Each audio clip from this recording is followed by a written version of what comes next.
গলায় এক গাছি সুতো থাকলেই হলো, তার হাতের অন্ন খেতে আর সুদমার্গীদের কোনো আপত্তি নেই। জয় রাধে ভক্তগণ।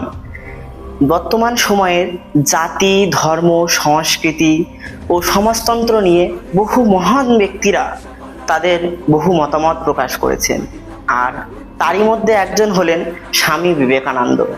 আজ তারই লেখা জাতি, ধর্ম, সংস্কৃতি ও সমাজতন্ত্র নিয়ে একটি পদ আমি আপনাদের নিকট বলছি।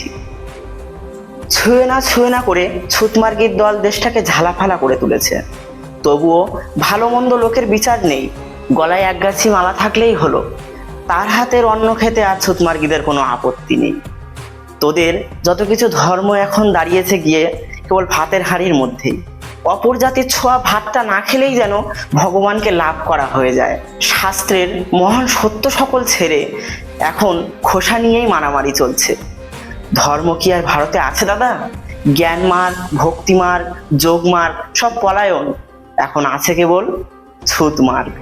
আমায় ছুঁয়ো না, আমায় ছুঁয়ো না, দুনিয়া অপবিত্র, আমি পবিত্র, এ যেন এক সহজ ব্রহ্মজ্ঞান। ভালো বাবা, ভালো। হে ঈশ্বর, এখন ব্রহ্ম হৃদয়ে নেই, গোলকে নেই, সর্বভূতেও নেই। এখন ব্রহ্ম আছে কেবল ভাতের হাঁড়িতে।